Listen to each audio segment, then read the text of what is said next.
Hey everybody, welcome back to the best U.S. Mint News channel on YouTube. I'm Son of a Silver Stacker.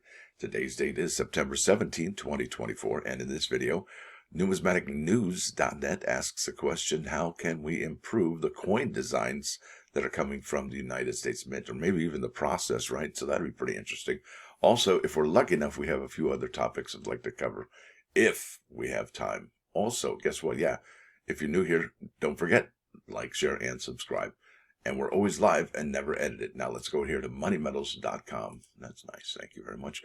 All right, gold is down $9.10, but it's still at $25.8370. Were we at $2,600 overnight? Could be. Silver down 9 pennies to 30.86. Platinum down 6.10 to 9.9330. Palladium up 9.50 to 11.2180. Isn't that something? Dr. Copper's flirting with $4.30, up 2 cents. Now over here, you're looking at in stock American Silver Eagle, whose premium is $7.29 for a quantity of 1 through 39. You're going to be paying $38.16. I think that's I like this better than JM Bullion's, even though it gets cheaper here at the bottom. I think JM Bullion shows you the cheapest first. If you buy like 1,500 or more, these guys show you the quantity of 1 through 39 at $38.16. And they have numbers that, well, are easily visible. That's why I'm using this right now. I apologize. And these guys do not pay me, although they probably ought to. Now, over here to the bullion sales of the United States Mint. Yep, no new tale to tell just yet. And I imagine we have probably, 30 days in September, right? So we have about 13 more days and maybe about 2 weeks, 2.5 weeks. And I would imagine these numbers will be reported finally for September. Now, over here to Numismatic News. This is by Numismatic News staff, September 13th. That was about 4 days ago now. Dated 2024. Title of this article is, How Could United States Coin Designs Be Improved? And this is from the September 6, 2024 Numismatic News e-newsletter readers poll. Opinions are as varied as the number of coin designs throughout history. Now, folks, I'm going to ask you to put your opinion in the comments below, because really, your opinion is just as valuable as anybody else's here. And that's amazing. Look at that, 1796. There we go. U.S. coin sizes are a holdover of an era when certain coins contained intrinsically valuable metals. You know, honestly, I think copper and nickel have intrinsic value nowadays because, I mean, look, especially the pre-82 copper pennies, right? Those ones, I mean, geez. If you get a box of copper pennies, its face value is $25, but you could get, the copper in there's worth $75 at least, I would imagine, just for the copper, right? So it does have an intrinsic value, and that's gone. Now, I would imagine, since the United States Mint is looking into changing the metal composition of their coins, the other intrinsic metals that have value, which is nickel, I believe, is also going to be lowered. That quantity is going to be lowered in our circulating coinage. And not only that, but I tell you, it's interesting to see our coins be have the valuable metals taken out, right? The silver and gold were taken out, and now that copper and nickel have been deemed a strategic metal, and they're part of the green movement to go green. They're going to be using those particular metals, for that particular movement, and they're going to take those out of our coins. And I got to ask you the question here. If you had, let's say, $100 in $1 bills or $100 in pre-82, and I'm talking face value, folks, pre-82 copper pennies, which one would be worth more? Which one do you think would have more intrinsic value, right? So isn't the same true for the Jefferson nickels nowadays, right? With the copper content and nickel content that it has currently? I would think so. So that's something to think about. All right. That's intrinsic value, I believe. Now let's get back to this article. There should be a minimum of 20% increase in the size of each coin as the value increases. I love that idea. I don't know about you guys, but I love big fat chunker coins. Those are the best. Flipping coins when they're the size of an Ike dollar, that's epic. Or even an American Silver Eagle. Those are great. For example, the penny should swap sizes with the dime, so shrink the penny. The dime should swap sizes with the nickel, etc.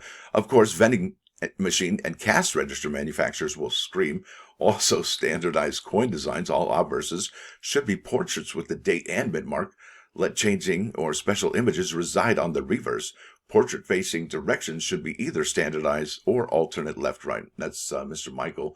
Thank you, sir. Before we can talk about design improvement, we need to consider, what do we want our coins to do? That's an interesting, we want them to pay for stuff, right? Well, or maybe not, right? If we want them to buy things, right, pay for things, the denominations of our coins needs to change. Needs to change with new values on our coins. All the designs would be new, as current coinage would need to be replaced. Interesting take on that one, Richard. Let's see what else he has to say. If we are not interested in buying things with our coins and use them just to balance out purchases to the cent, our present coins do that now. If we want our coin designs to tell a story about us to future generations, well, we have a lot of work to do. Regrettably, I don't like saying unfortunately, because that has to do with luck and fortune. I just don't think it's that at all. How about regrettably? Yeah, let's regret this. Regrettably, with all the divisiveness in our society, no one design will satisfy everyone. Maybe radical left on the obverse and radical right on the reverse of the coin. That probably won't work either. Yeah, and that really, that says a lot. Just that paragraph right there says a lot about our current state, right? Jeez. All right, and we're just in coin collecting here, right? The designs are exquisite as they are. An improvement would be to put silver back into them. That would be amazing. Thank you, John Hall. You just won the internet. U.S. circulating coinage should revert back to obverse allegorical depictions of liberty rather than actual humans, thus removing all traces of politics other than a preference for symbolism. All right, I have no problem with versions of the feminine liberty. Columbia as the allegorical representation of the United States. These designs should be maintained for 25 years or 50 years or until some designated retirement date. Reverse images could be flexible and changing, obviously, with the eagle dominating, but not exclusively. Other iconic American symbols or monuments could be used and changed more often than the obverse to maintain a numismatic interest as well as a general public curiosity about these symbols and their meanings. Commemorative coinage could still bear likeness of notable non-living Americans. Well, wouldn't that be interesting? These designs, they could have reverse images, could be flexible and changing. It would be interesting. You have like Liberty, the Independence Hall. You can have, instead of using those exclusively for 1976 or maybe even 2026 coins. Yeah, that would be interesting. Put American icon images. Yeah, maybe. Who knows? All right, first, remove all presidents and political religious messages. Wow. Secondly, solicit designs from artists with relevance to America and its past and current history. That's from Westminster, California. Wow, that's interesting. Too many one-year reverses. We're honoring everyone and their brother. What's next? Quarters with the reverse portraits of every member of the Baseball Hall of Fame or the Rock and Roll. That's actually a really good idea. It's time to get rid of the cent and the dollar bill. Wow. Hopefully, doing so will force half-dollar and dollar coins to circulate. Get them out of the vaults and get some of the zillions of cents in people's drawers and jars back into circulation. Yeah, he knows what I'm talking about. It's got to be ginormous, right? New designs, and that was from Mark, by the way.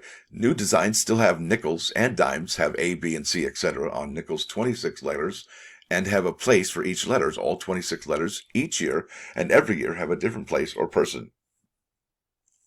What? I don't think I'm smart enough to figure that out. Get younger people to collect and don't have to spend hundreds or thousands of dollars on one coin. All right. Thank you, sir. Go back to making coins like the old days. Nickels and dimes are ugly coins. Well, no, they're not. Come on. What is that? Change them more often, like every 15 years. Remakes of the Mercury dime and Indian nickel will be cool. Now, I gotta say, I'm not a fan of the shield cents. I don't like the reverse of the Lincoln cent. I'm not a big fan. The nickels, I do like those. The dimes are just fine, but it would be cool if we had the Mercury dime come back, wouldn't it?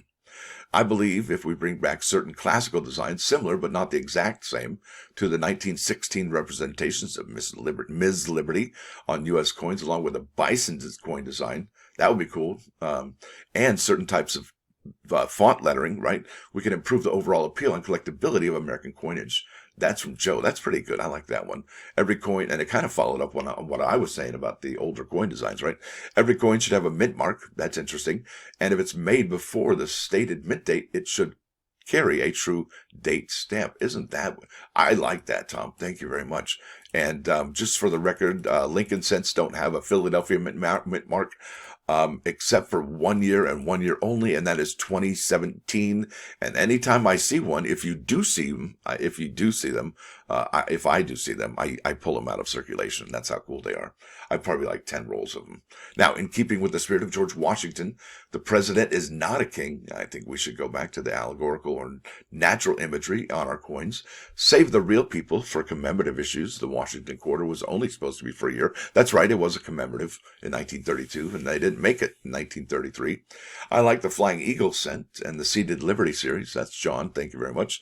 Now, I think their current production methods fail in comparison to how they were produced 140 years ago. I would like to take an uncirculated 1880 San Francisco Morgan dollar over the recently minted Morgan dollars. You and a lot of people would, sir. All right. They just did a better job minting these coins with old technology. I don't know about that. I think they overlooked, I think they looked better with more details in the devices, and the fields were better in 1880. Why can't they match that now? That's interesting. Interesting take there. I wonder if I can go here. Gosh, is it here? I don't even think I can touch that with the thing. Oh, well, I'll just have to keep moving on. This is coinnews.net. All right. And this is a follow-up to the customer appreciation sale happening in 2 days from now at noon on the 19th, right? We know they announced this sale just a couple days ago in an email, but I highlighted something that I thought was really interesting that I wanted to share with you. It says here, highlights of the upcoming sale include 30% off silver coins, silver proof sets, yada, yada, 20% off select gold coins. That's amazing, including Coin of the Year award-winning 2018 proof. And they're on the Bullion sites right now. A lot of Bullion sites are carrying those. And then 30% off select clad coin sets, including uncirculated sets and sets of American Innovation dollars. It'd be really cool if you could pick up some uncirculated coin sets at 30% off. Yeah, or at face value. Well, it says here, additionally, bags and rolls of coins will be available at currency value. Yeah. Butter. I'm telling you, how cool is that? At currency value, with a $1 surcharge for rolls and a $5 surcharge for bags. What? How cool is that? Come on. Now, here's the thing. I really believe that people who are focusing in on the American Innovation dollars, this series is amazing. Remarkable series. It's a beautiful series, and it's like a quilt of the American spirit. All right. So I think those, obviously there's gold coins. I don't believe there's going to be, I don't know that there's going to be a whole lot of uncirculated sets. But if there are, that'd be fantastic. And I did make a video yesterday or the day before that talks about some of the 30 odd products that might be showing their face in this appreciation sale. So check that out. But yeah, I wanted to show you this. Additionally, bags and rolls of coins will be available at currency value. I don't even know what that means other than to say face value, with a $1 surcharge for rolls and a $5 surcharge for bags. Wow, right? Come on. Now let's go to those plus ones. The golden mean. What does that mean? Well, the golden mean is to love this world, do good in life, and aspire to the world to come. Yeah, Yosef Gaon said that. And I think I probably said that all wrong. Telling you, I got to get it together. And speaking of get it together, this is 99.9 KOIN Coin News Radio. INXS, kiss the dirt, falling down the mountain. Yeah. Dirt. Oh, man, it's always fun doing these videos. I'll tell you, really appreciate y'all coming hanging out. And I will get some items up for auction. And it will be an uncirculated coin set auction with some American Innovation dollars bin. And I'll have I imagine the Connecticut coin and the Massachusetts telephone coin for bins as well. So those will be pretty cool. Hope to see you there. Stacker out.